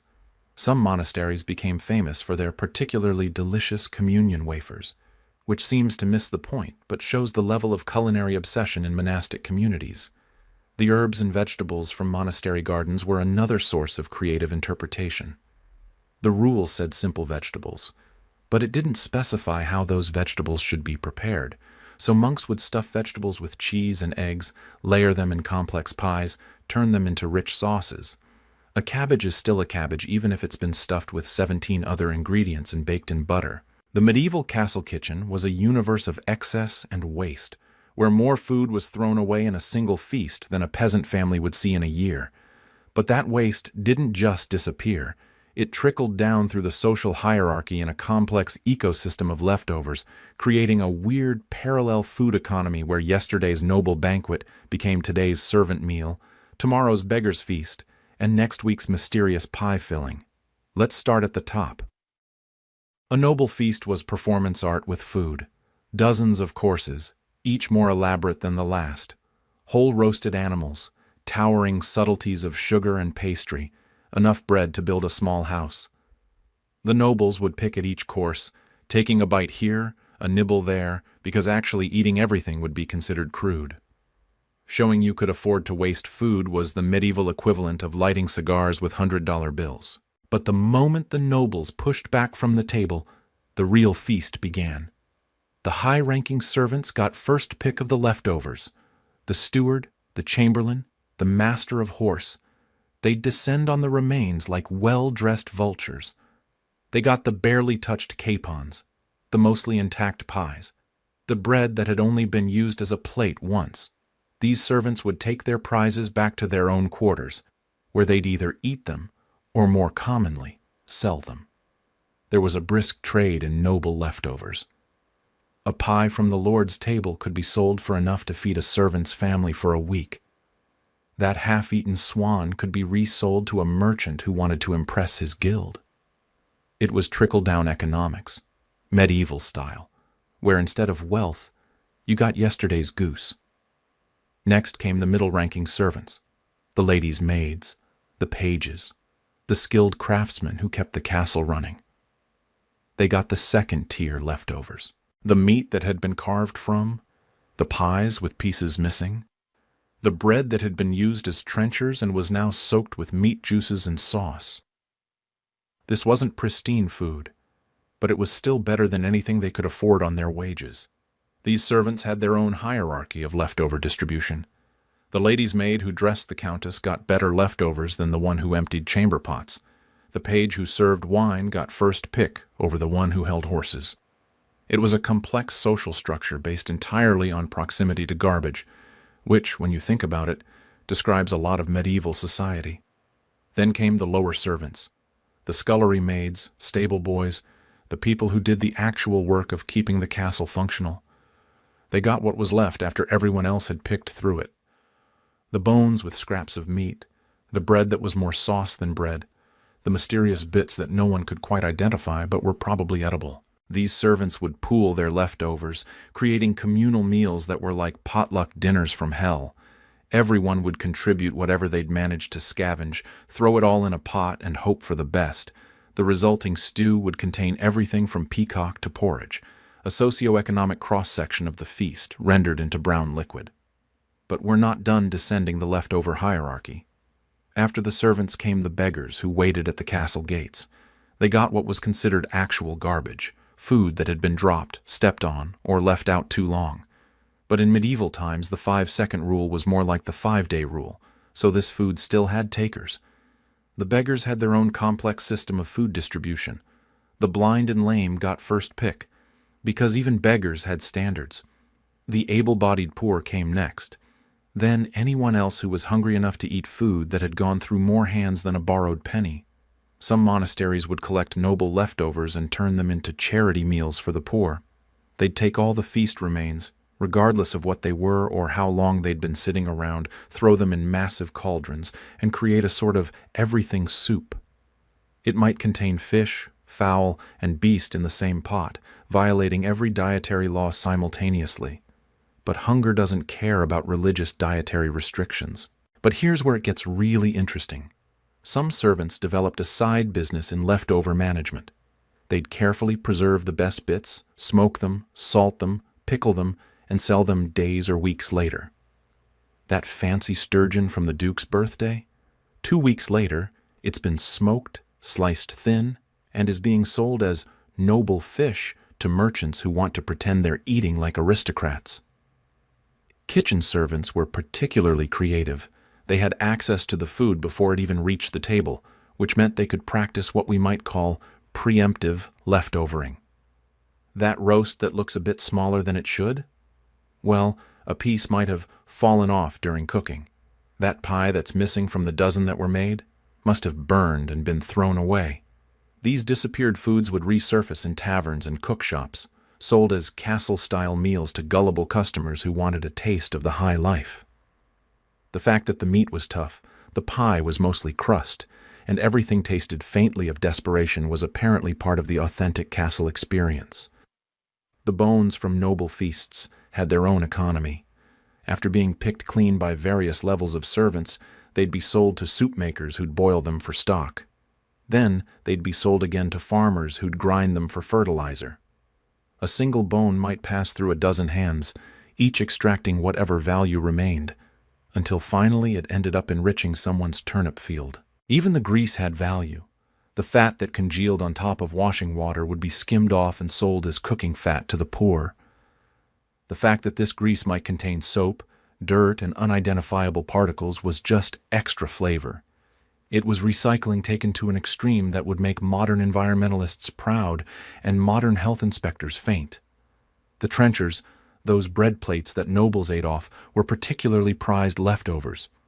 After a feast, they'd be soaked with meat juices, sauces, and whatever else had been eaten off them. These would be given to servants or the poor who considered them a delicacy. It was like edible recycling, where your plate became someone else's meal. Some clever servants would collect trenchers, dry them out, and rebake them into a sort of twice-cooked bread that was allegedly more nutritious because of all the absorbed nutrients. It was also harder than stone and tasted like concentrated feast, which could be either wonderful or terrible depending on what had been served. Market day in a medieval town was where hope went to die, and food safety was a concept that hadn't been invented yet. It was a weekly festival of questionable produce, suspicious meat, and vendors whose interpretation of fresh was creative enough to qualify as fiction. But it was also where everyone went for their weekly food shopping, because the alternative was starving, which had its own drawbacks. The market would set up before dawn, vendors arriving with their carts loaded with whatever they claimed was food. The best spots went to whoever arrived first, or whoever bribed the market officials most effectively. By the time the sun rose, the square would be packed with stalls, each one a small universe of optimistic fraud. Let's start with the meat vendors, because that's where the real adventures in food safety began. Without refrigeration, meat had a very short shelf life. But that didn't stop vendors from trying to extend it through creative means. Meat would be washed in vinegar to remove the smell of decay. It would be painted with blood to make it look fresher. Spices would be rubbed into it to mask the taste of rot. It was makeup for meat, and about as convincing. The vendors had a whole vocabulary of euphemisms for meat quality. Aged meant old. Seasoned meant starting to smell. Well hung meant please buy this before it falls off the hook from decomposition. Country style meant it died of natural causes, and those causes might have been disease. Sausages were particularly suspicious. They were the perfect crime. Meat ground up beyond recognition, mixed with whatever else needed disposing of, stuffed into intestines that may or may not have been properly cleaned. You didn't ask what was in market sausages. You didn't want to know. You just hoped that the amount of salt and spices would kill anything that might kill you. Blood pudding was another market day special. Blood from something mixed with grain, fat, and hope, stuffed into an intestine, and boiled until it reached a consistency somewhere between food and crime against nature. It was protein, technically. It was edible, allegedly. It was cheap, definitely. And that last point was all that mattered to most people. The fishmongers occupied their own special corner of hell, usually downwind from everyone else. Fish in a medieval market had lived many lives, first as a fish, then as a dead fish, then as a progressively less fresh dead fish, and finally as something that was technically still fish in the way that dust is technically still furniture. Fresh fish was a relative term. It meant caught sometime this week, probably. The vendors would arrange their fish to hide the worst ones, putting the freshest on top and hoping you wouldn't look too closely at what lurked beneath. Eyes cloudy? That's just the morning mist. Scales falling off? That's how you know it's ready to cook. Smell like death warmed over? That's the natural ocean aroma. Salted fish was safer, in that it probably wouldn't kill you immediately, but it came with its own adventures. The salt used was often contaminated with sand, dirt, and small sea creatures that had gotten caught in the evaporation process. The fish itself might have been salted months ago, developing a texture like leather and a taste like concentrated regret. But the real mystery was fish sauce, a medieval condiment made from fermented fish that had been left to liquefy in the sun. It was allegedly based on the Roman garum, but medieval fish sauce was garum's disturbed cousin who wasn't allowed at family gatherings. It smelled like something had died, been resurrected, and died again. But it added umami flavor to food if you could get past the smell, taste, and knowledge of what it was. The dairy section of the market was an adventure in bacterial roulette. Milk, without refrigeration, had a lifespan measured in hours. By the time it reached the market, it was usually well on its way to becoming something else: cheese, yogurt, or a new form of life entirely. Butter was sold in wooden pails that had never been properly cleaned, giving each batch a unique flavor profile of rancidity and wood rot. It would be colored with marigold petals or carrot juice to make it look fresher, because apparently orange butter was more trustworthy than white butter. Cheese came in varieties ranging from young, meaning made this month, to aged, meaning we forgot about it for a year, but it's probably still food. Some cheeses were so hard they could be used in construction. Others were so soft, they were basically controlled decomposition in a rind. All were sold with enthusiastic promises about their quality that bore no relationship to reality. Eggs were sold with elaborate stories about their freshness. "Laid this morning," the vendor would cry, neglecting to mention which morning or which year. Medieval egg vendors had a dozen tricks to make old eggs seem fresh. They'd coat them in oil to make them shiny. They'd candle them to remove the obviously rotten ones, keeping the questionably rotten ones for sale. They'd even shake them to make sure nothing was moving inside, because an egg with movement was an egg with problems. The vegetable vendors were perhaps the most creative with their definitions of edible. Turnips that had been frozen and thawed so many times they had the consistency of mush. Cabbages that had more worm than cabbage. Onions that had started growing again and were now onion plants. Everything was for sale if you could find someone desperate enough to buy it. Root vegetables were particularly suspicious because you couldn't see what you were getting until you cut them open. That firm-looking turnip might be hollow inside, eaten away by insects. That healthy-looking carrot might be rotten at the core. It was like a gambling game where the prize was disappointment and possible food poisoning. The grain sellers operated on the principle that if you couldn't see it, it wasn't there. Weevils in the wheat? That's extra protein. Ergot fungus on the rye? That's just natural coloring. Mouse droppings mixed in? Organic fertilizer. The grain would be displayed in open sacks, exposed to every passing dog, bird, and rain shower, developing its own ecosystem between harvest and sale. Bread sellers at the market were distinct from bakers. These were people who bought bread from various sources and resold it, which meant their bread had an even more mysterious provenance. Was it baked yesterday or last week? Was it made from wheat or mostly sawdust? Was that dark spot mold or just a very enthusiastic raisin? The only way to find out was to buy it and hope for the best. The spice vendors were the aristocrats of the market, selling tiny amounts of precious seasonings for ridiculous prices. But their spices were often cut with cheaper alternatives. Pepper mixed with dried berry husks, saffron extended with turmeric or marigold petals, cinnamon that was mostly bark from trees that weren't cinnamon. It was fraud, but flavored fraud, which somehow made it acceptable. Then there were the prepared food vendors, selling ready-to-eat meals to market-goers who needed sustenance to continue shopping for questionable food. These were usually women with large pots of something brown, thick, and omnipresent. Pottage, naturally, but market pottage, which meant it contained whatever hadn't sold the previous week, all boiled together into a substance that defied classification. Pies were available, always pies, because pies were the perfect delivery system for mystery meat. The vendors would cry out the supposed contents, pork pies, beef pies, definitely meat pies.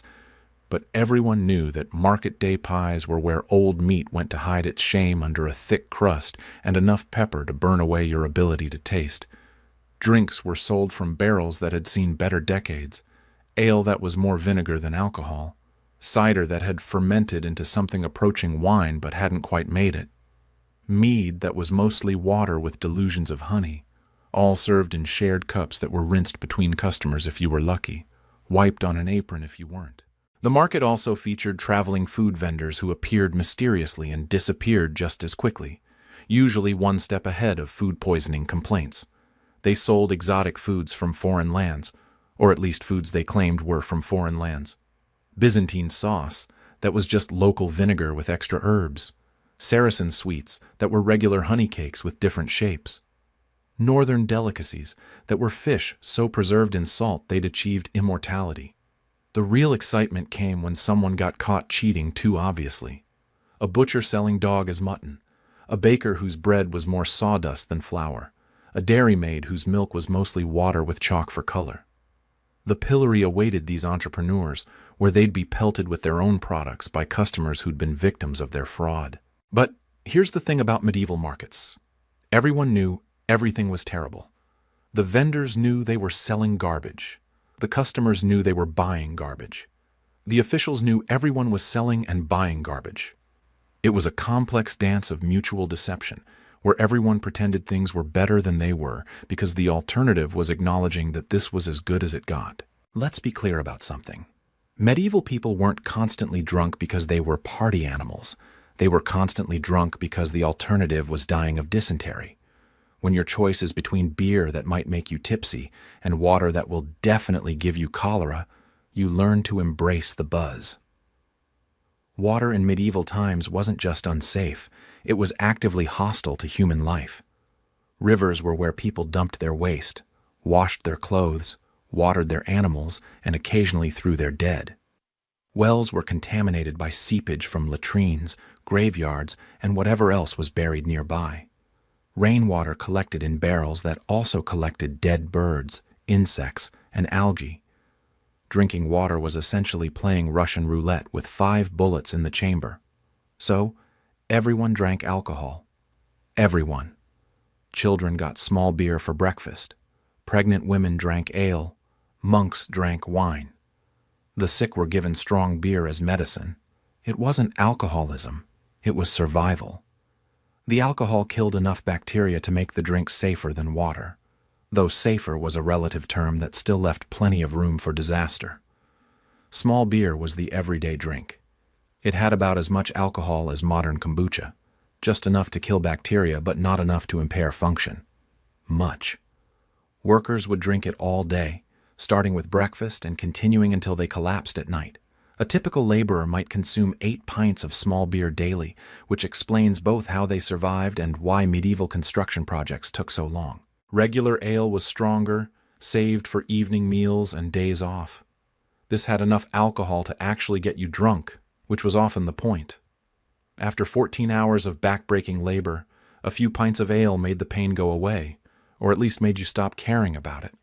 It was medicine, therapy, and entertainment all rolled into one brown, chunky liquid. The brewing process was barely controlled fermentation.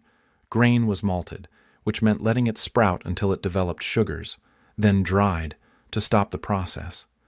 This malted grain was mixed with hot water to extract the sugars, then left to ferment with whatever wild yeast was floating around. No one understood the science. They just knew that if you left grain water sitting around long enough, it became something that made you feel better about your terrible life. The quality varied wildly. Sometimes you got decent ale that tasted like liquid bread. Sometimes you got something that tasted like someone had dissolved bread in swamp water. Sometimes the fermentation went wrong, and you got something that was technically alcohol but also technically poison. You drank it anyway because the alternative was water, and water was definitely poison. Wine was for the wealthy, or at least for people who wanted to pretend they were wealthy. But medieval wine was not the refined product we know today. It was often thick, sweet, and had the consistency of syrup. It would be watered down for drinking, which defeated the whole purpose of avoiding water. But apparently, wine-flavored water was safer than regular water. Wine also went bad quickly. Without proper bottles or preservation methods, wine would turn to vinegar within weeks. But that didn't stop people from drinking it. They'd add honey to mask the sourness. They'd heat it with spices to hide the taste of decay. They'd mix it with other wines to create new and exciting forms of terrible.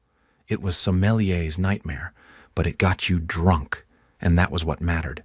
The rich had their own special drinks. Hippocras, wine mixed with honey, and enough spices to mask any flavor the wine might have had. Clary, wine mixed with honey and clarified with egg whites, creating something that looked clear but tasted like sweetened sadness. Metheglin, mead with herbs that were supposedly medicinal, but mostly just made it taste like someone had dissolved a monastery garden in honey water. Mead itself was a special category of alcohol.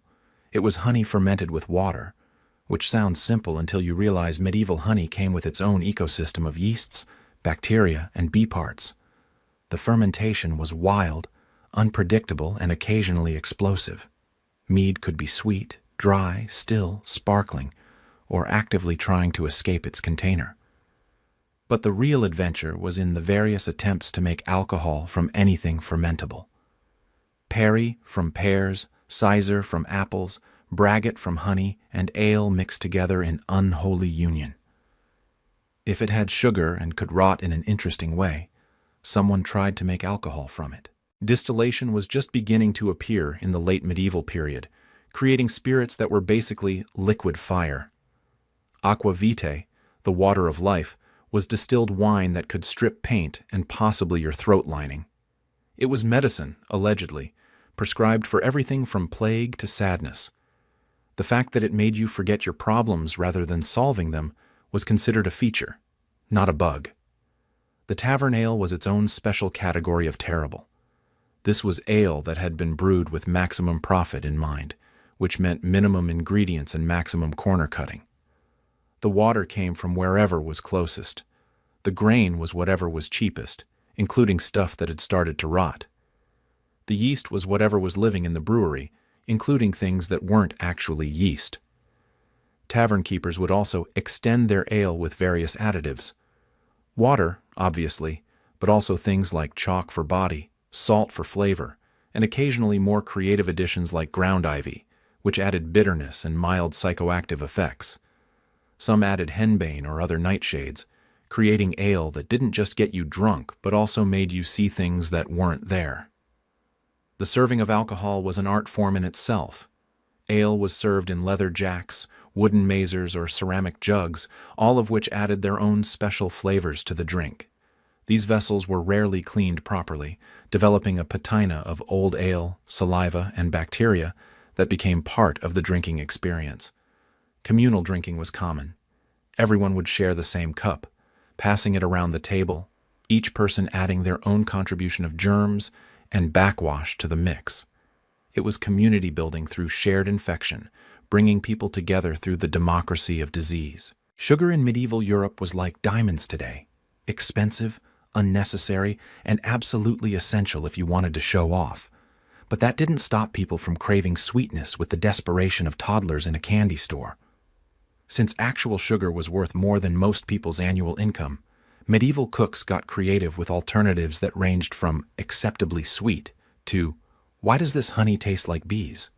Honey was the democratic sweetener, available to anyone brave enough to steal from bees or rich enough to pay someone else to do it. But medieval honey wasn't the filtered, pasteurized product we know. It came with extras: bits of wax, deceased bees, larvae if you were particularly unlucky, and a variety of pollens that would make modern allergy sufferers weep. The quality of honey depended entirely on what the bees had been eating, and medieval bees weren't picky. Wildflower honey might taste floral and delightful, or it might taste like the bees had been feeding on whatever grew near the tannery. Heather honey was prized for its strong flavor, which was fortunate because strong was a polite way of saying it tasted like someone had dissolved Scotland in sugar. Honey was used in everything: cakes, ales, medicines, preservation, and occasionally as a trap for enemies if you read the military manuals correctly. It would be heated, diluted, fermented, mixed with things that should never touch sweetness, and generally abused in ways that would make bees file a formal complaint if they could write. The honey cakes at fairs were legendary, and by legendary I mean they've passed into legend because no one who ate them survived to give accurate descriptions. They were dense enough to use as building materials, sweet enough to make your teeth ache, and often contained surprises like whole peppercorns, chunks of ginger that could burn through steel, and occasionally bits of actual bee. But for the wealthy, honey was peasant food. They wanted sugar, specifically white sugar from the distant lands of Arabia and beyond. This sugar arrived in Europe in tall, conical loaves that had to be broken apart with special sugar hammers. It was so expensive that it was kept in locked boxes, and sugar theft was punishable by penalties usually reserved for stealing horses. The sugar was rarely pure. It would be mixed with all sorts of interesting additions from its long journey: sand from the beaches where it was loaded, salt from the sea voyage, mysterious fibers from the bags it was stored in, and occasionally small insects that had made the journey from the Caribbean. But when you were paying a month's wages for a pound of sugar, you didn't complain about the extras. The wealthy would create elaborate sugar sculptures called subtleties for their feasts. These were architectural marvels made entirely from sugar paste, painted with gold leaf and food dyes that were definitely not food safe. Castles, ships, mythical beasts, and occasionally anatomically ambitious human figures, all crafted from sugar and designed to awe guests before being broken apart and eaten by people who should have known better. The sugar paste itself was made from sugar mixed with gum arabic or gum tragacanth, creating a modeling material that could be shaped into anything your imagination and budget could support. It would be flavored with rosewater, violets, or other flowers, because apparently regular sugar wasn't fancy enough. For those who couldn't afford sugar but wanted to pretend, there were alternatives. Honey could be clarified and crystallized through a process that involved boiling it repeatedly and hoping for the best. The result was something that looked vaguely like sugar if you squinted and had never actually seen sugar. There was also verjuice, the juice of unripe grapes, which wasn't sweet but was sour in a way that made other things taste sweeter by comparison. It was the medieval equivalent of flavor enhancement through suffering. Fruits were nature's candy, assuming nature was feeling generous.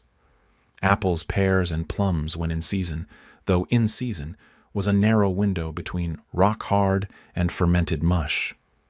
These fruits would be preserved in honey, creating a double sweetness that could induce diabetes just by looking at it. Dried fruits were available year-round if you could afford them. Raisins, figs, dates, and currants that had traveled from the Mediterranean, accumulating flavor and definitely not accumulating dust, insects, and handling from dozens of merchants along the way. These dried fruits were so expensive, they were often kept in locked spice boxes alongside pepper and cinnamon.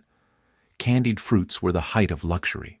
Fruits preserved in sugar syrup, then dried and coated in more sugar. The process took weeks and used enough sugar to feed a peasant family for a year. The result was fruit that was barely recognizable as fruit, transformed into crystalline jewels that were more decoration than food. For the common people, there were simpler pleasures. Honeycomb, when they could get it, wax and all. The wax was allegedly good for you, though good meant it probably wouldn't kill you immediately. Children would chew it like gum, until all the sweetness was gone, then used the wax for other purposes, like waterproofing or impromptu candles. There were also sweet herbs that provided subtle sweetness. Sweet Sicily, which tasted vaguely of anise and sugar. Stevia, though they didn't call it that, which was sweet but with an aftertaste like regret. Licorice root, which was sweet, medicinal, and could be chewed for hours, making it the medieval equivalent of sugar-free gum. The real innovation was in combining sweetness with other flavors to create the illusion of more sweetness.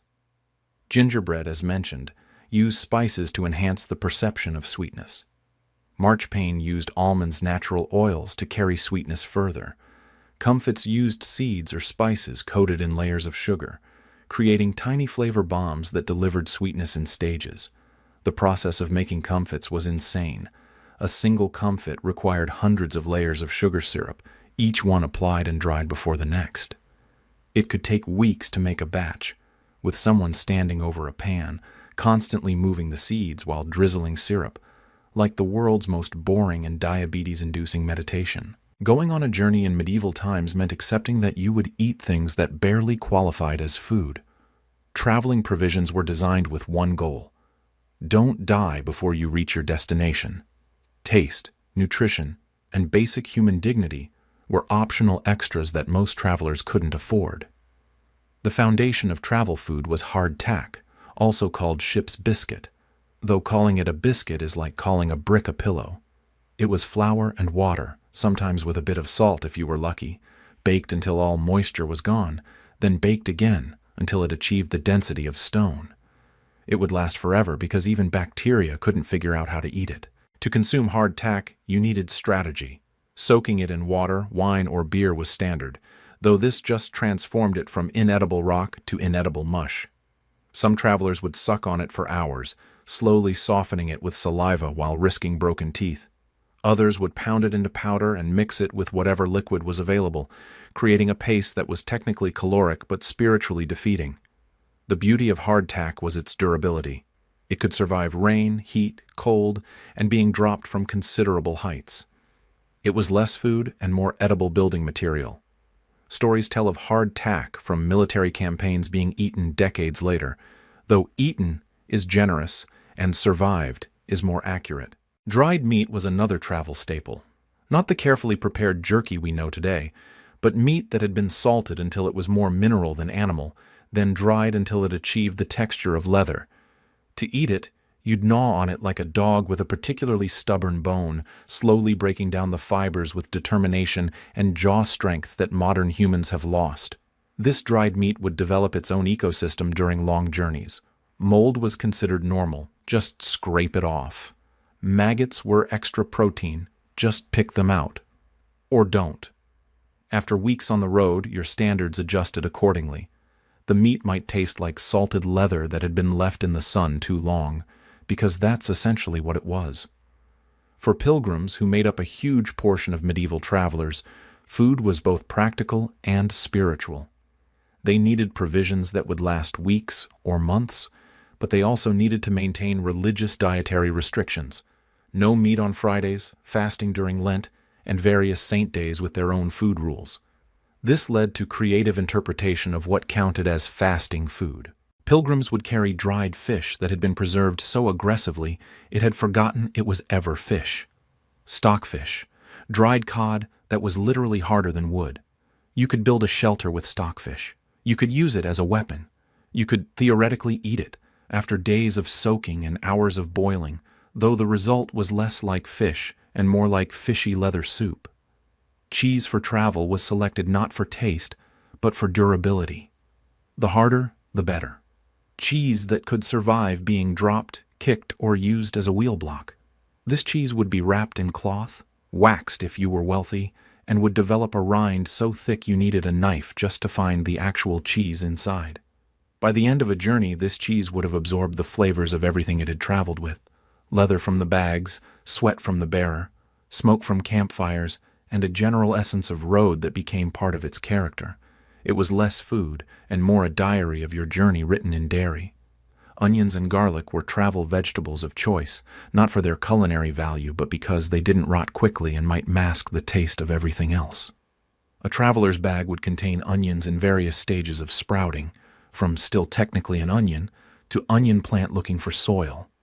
You'd eat them raw because cooking required fire, and fire required stopping, and stopping meant not reaching your destination. Ale and wine for travel were stored in leather bottles that added their own special flavoring. The leather would be waterproofed with pitch or wax, which would slowly dissolve into the liquid, creating beverages that tasted like someone had dissolved a shoe in alcohol. But it was safer than water, so you drank it and pretended the tar flavor was intentional. Water itself, when you had to drink it, was a constant gamble. Travelers would look for running streams rather than still water, clear rather than cloudy, cold rather than warm. But these were guidelines, not guarantees. Many travelers carried vinegar to add to questionable water, hoping the acid would kill whatever was living in it. It usually didn't, but it made you feel proactive about your own poisoning. Travel bread was a special category of suffering. It started as regular bread, but days of being bounced around in a sack transformed it into something else. It would be broken into pieces by the journey, compressed into shapes that defied geometry, and would develop a texture somewhere between cork and disappointment. Travelers would often carry journey cakes, which were essentially portable pottage. Grain, beans, and whatever else could be ground into flour, mixed with fat, and baked into dense cakes that could survive anything. They tasted like compressed sadness but provided calories. And on the road, calories were all that mattered. For the wealthy, travel food was slightly better but still grim. They might have preserved fruits, expensive and often fermented by the time they were eaten. Marchpane and other sugar confections that would melt, crystallize, and reform into new and interesting shapes. Spices to make the terrible food taste like expensive, terrible food. The wealthy also had servants to carry and prepare their food, which meant they could bring more diverse provisions. But even wealthy food suffered from the basic problem of medieval travel. No refrigeration, no preservation beyond salt and hope, and no way to cook properly on the road. Cooking while traveling meant finding or making fire, which wasn't always possible. Rain, wind, lack of dry wood, or simply exhaustion meant many meals were eaten cold. When you could cook, it was usually a pot of everything thrown together, creating travel pottage that made regular pottage look like fine dining. Every quick meal in medieval times came with a bill, and I don't mean money. I mean the various exciting ways your body would revolt against what you'd just put inside it. Food poisoning wasn't an occasional hazard, it was a routine part of life, as common as bad weather and disappointing harvests. The only question was whether this particular bout would kill you or just make you wish it had. Let's start with ergotism, also called St. Anthony's fire, which was nature's way of saying, maybe you shouldn't eat that sketchy rye bread. Ergot was a fungus that grew on grain, especially rye, particularly in damp conditions, which in medieval Europe meant always. It contained compounds similar to LSD, which sounds fun until you realize the medieval version came with gangrene, convulsions, and the delightful sensation of being burned alive from the inside. Entire villages would succumb to ergotism simultaneously, leading to mass hallucinations that probably explained a good portion of witch trial testimonies. People would see demons, feel invisible fires, and watch their extremities turn black and fall off. The lucky ones just experienced mild poisoning, nausea, headaches, and the general feeling that God was personally disappointed in their bread choices. The cure for ergotism? Prayer, mostly. Sometimes bleeding, because medieval medicine believed that if you were suffering, losing blood would help somehow.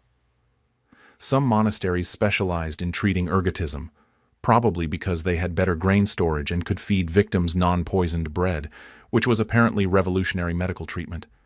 But ergot was just the opening act in the medieval food poisoning variety show. Botulism was everywhere, lurking in improperly preserved meats, hiding in blood sausages, waiting in honey. Medieval botulism, called sausage disease or fatty poison, was particularly common in blood puddings and other preserved meats that hadn't been heated enough to kill the spores. The symptoms started innocently enough: dry mouth, difficulty swallowing, blurred vision. Then came the paralysis, starting with the eyes and working downward until you couldn't breathe. The fatality rate was essentially yes. If you survived, it was considered a miracle, probably because it was. Salmonella was so common it didn't even have a special name. It was just the flux, or the looseness, or whatever euphemism people used for explosive diarrhea that lasted days. Every piece of poultry, every egg, every bit of meat that sat too long in the market sun was a potential salmonella delivery system. The treatment for salmonella and other intestinal disasters was usually wait and hope. Sometimes herbs were administered, usually things that made you vomit more, because medieval medicine operated on the principle that if something bad was inside you, getting it out faster must be good. The fact that this often led to fatal dehydration was seen as God's will rather than medical malpractice. Lead poisoning was the slow killer that no one recognized. Lead was everywhere in medieval food preparation. Pewter dishes contained lead. Wine was sweetened with lead acetate. Water pipes, when they existed, were made of lead. Even cosmetics contained lead, which would flake off into food.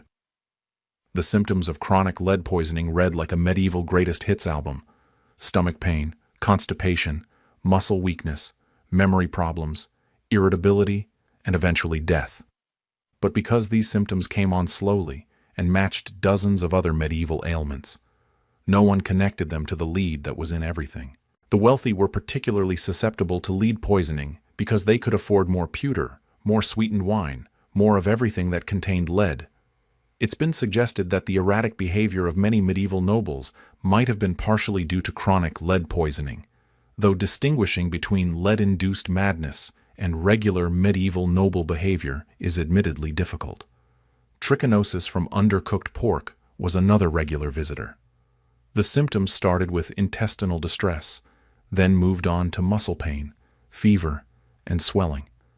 In severe cases, it affected the heart and brain. The cure was not eating pork, which for many medieval people meant not eating meat at all, which wasn't really an option. The interesting thing about trichinosis was that it was completely preventable by cooking pork thoroughly, but medieval cooking was more art than science, and thoroughly cooked often meant no longer walking around. The center of a roast might be practically raw while the outside was charred, creating a perfect trichinosis delivery system. Aflatoxin poisoning from moldy grain was another silent killer. The mold that produced aflatoxin was invisible, tasteless, and odorless. You wouldn't know your grain was contaminated until you started showing symptoms: jaundice, liver failure, death. It was particularly common in stored grain that had gotten damp, which in medieval storage conditions meant most of it.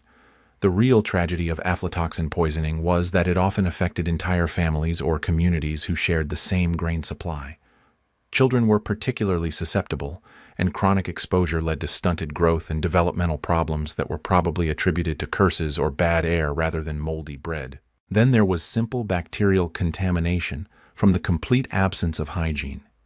Every surface was contaminated. Every hand was dirty. Every utensil was a bacterial civilization. The concept of washing hands before cooking wasn't just foreign. It was considered suspicious. Water was dangerous, remember? So cooks handled raw meat, wiped their hands on their already filthy aprons, and continued cooking. Cross-contamination wasn't a concern because everything was already contaminated. The same knife that gutted fish would cut vegetables, would slice bread, would trim candle wicks, would pick dirt from fingernails. It was bacterial democracy where every surface had an equal opportunity to poison you. Typhoid was spread through contaminated food and water, turning victims into carriers who could infect others for years. Typhoid Mary had medieval predecessors, cooks who spread disease through every meal they prepared, though no one understood the connection. The symptoms of typhoid were fever, headaches, and the characteristic rose spots on the torso. But in a world where everyone had some kind of rash and fever was just Tuesday, typhoid often went undiagnosed until it was too late. Anthrax, yes, actual anthrax, was contracted from infected meat. Medieval butchers and tanners were particularly susceptible, but anyone eating meat from a diseased animal could contract it. Intestinal anthrax from eating contaminated meat had a mortality rate that made other diseases look friendly. The symptoms started like normal food poisoning, then escalated to severe abdominal pain, bloody vomit, and death within days.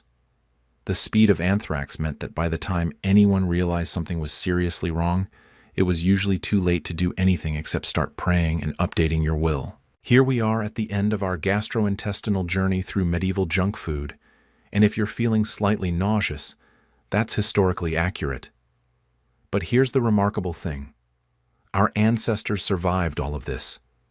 They ate bread that was part sawdust, meat that was mostly question marks, and vegetables that had given up on life, and yet somehow they lived long enough to reproduce and create us, people who complain when our coffee isn't exactly the right temperature.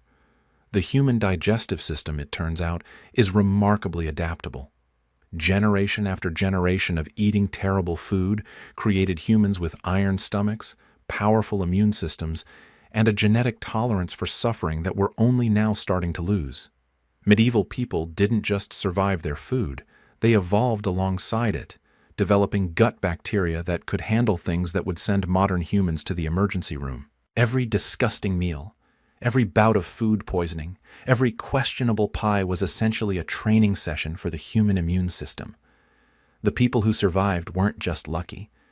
They were the ones whose bodies could handle the constant assault of contaminated food, natural selection at its most visceral, literally. But more than that, medieval junk food laid the groundwork for everything we have today. Food safety laws? They exist because medieval bakers put chalk in bread. Health inspections? They started because medieval butchers sold meat that had achieved sentience. Refrigeration? Invented by people who were tired of their food developing its own ecosystem. The guild system, for all its corruption and protectionism, established the idea that food producers should have standards, even if those standards were, try not to kill too many customers too quickly. The first food quality regulations weren't about excellence. They were about basic survival. But they were a start. The spice trade that revolutionized European cuisine began because people needed something, anything, to mask the taste of decay. Columbus wasn't really looking for India. He was looking for a way to make rotten meat palatable. The entire age of exploration was partially driven by the European desire to make their food taste less like death. Modern preservation techniques all have their roots in medieval desperation. Canning, freezing, pasteurization, they're all responses to problems medieval people identified but couldn't solve. They knew food went bad. They just didn't know why or how to stop it beyond add more salt and hope. The restaurant industry exists because medieval taverns proved people would pay for convenient food, even if it was terrible. The first restaurants weren't about culinary excellence. They were about not having to cook your own pottage. Fast food isn't a modern invention. It's a continuation of a tradition that started with pie sellers and cookshops. Food safety regulations that we take for granted today were written in response to medieval disasters. Every rule about meat storage, grain handling, and milk pasteurization exists because someone, somewhere, died horribly from contaminated food. We regulate because we remember, even if we don't remember exactly what we're remembering.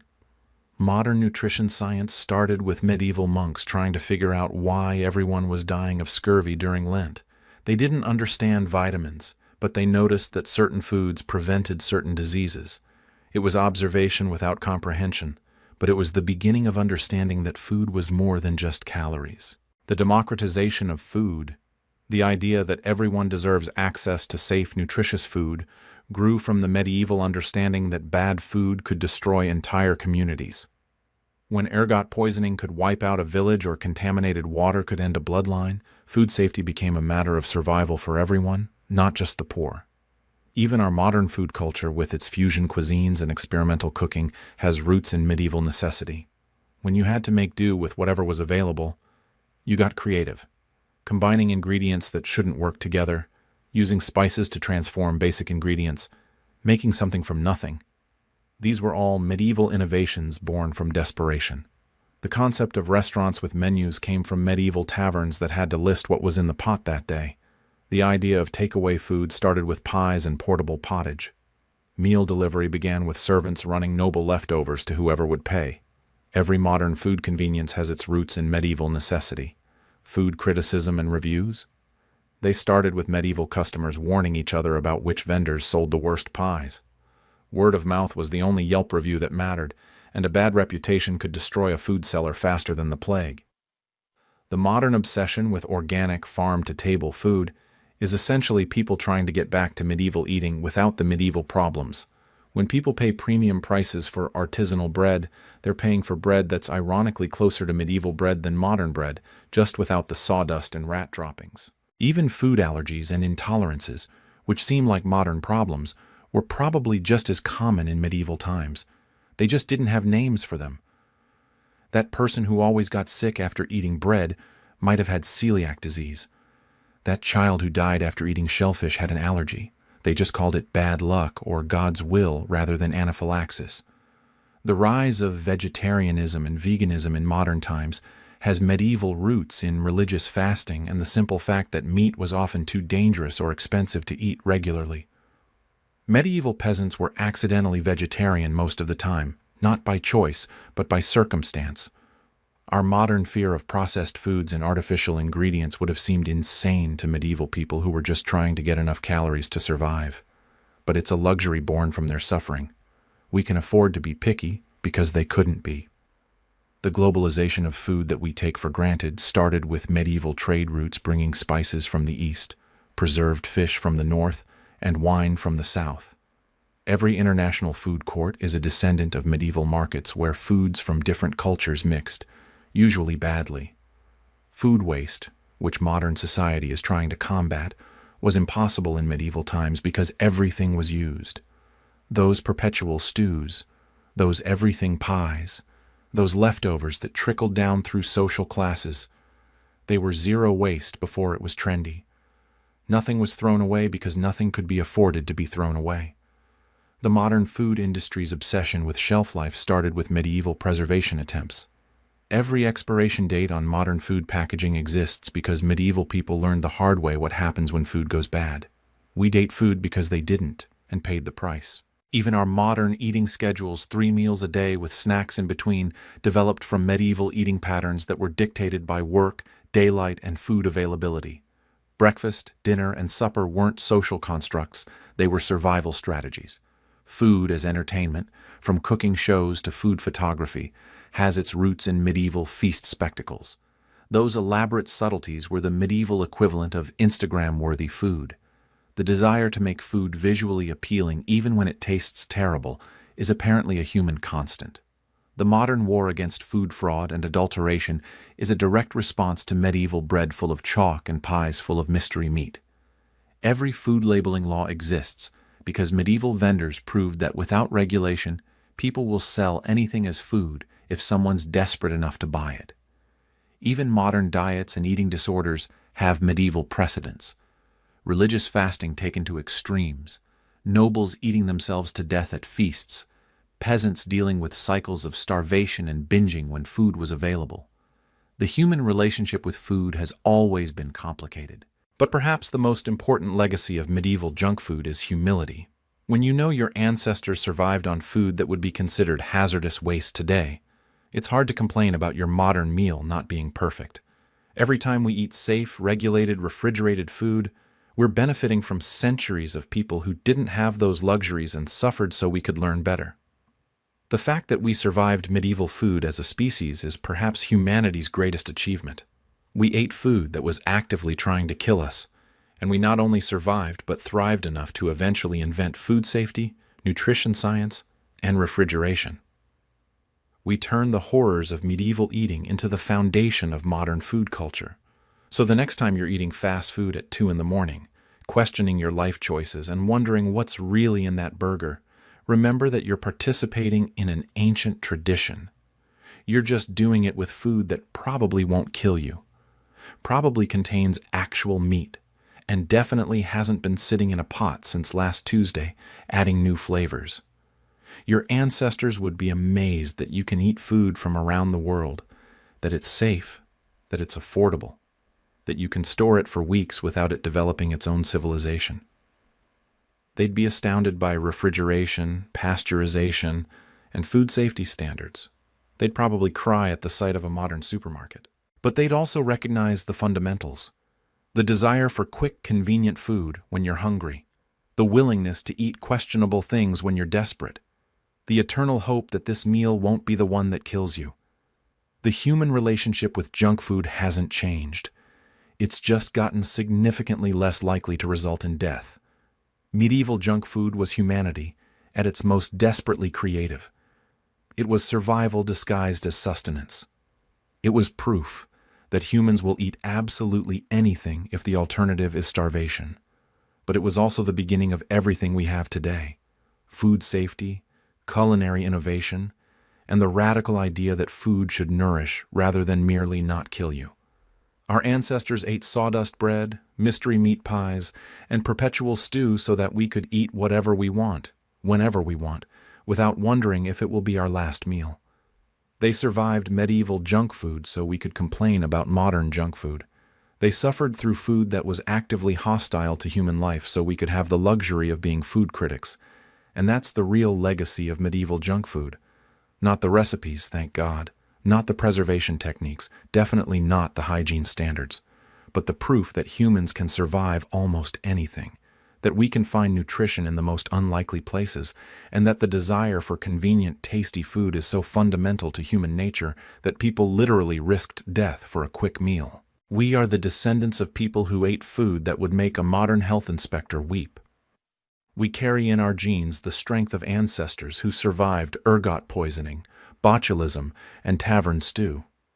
We are the children of survivors, people who looked at obviously poisonous food and said, "Well, I'm hungry, so let's see what happens." And what happened was us.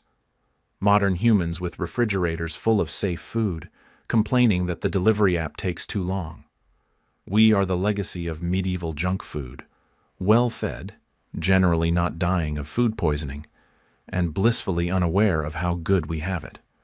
So tonight, as you drift off to sleep with your stomach full of food that definitely contained what it claimed to contain, remember the generations who came before, the ones who ate bread that was part tree, meat that was part mystery, and vegetables that had given up on life.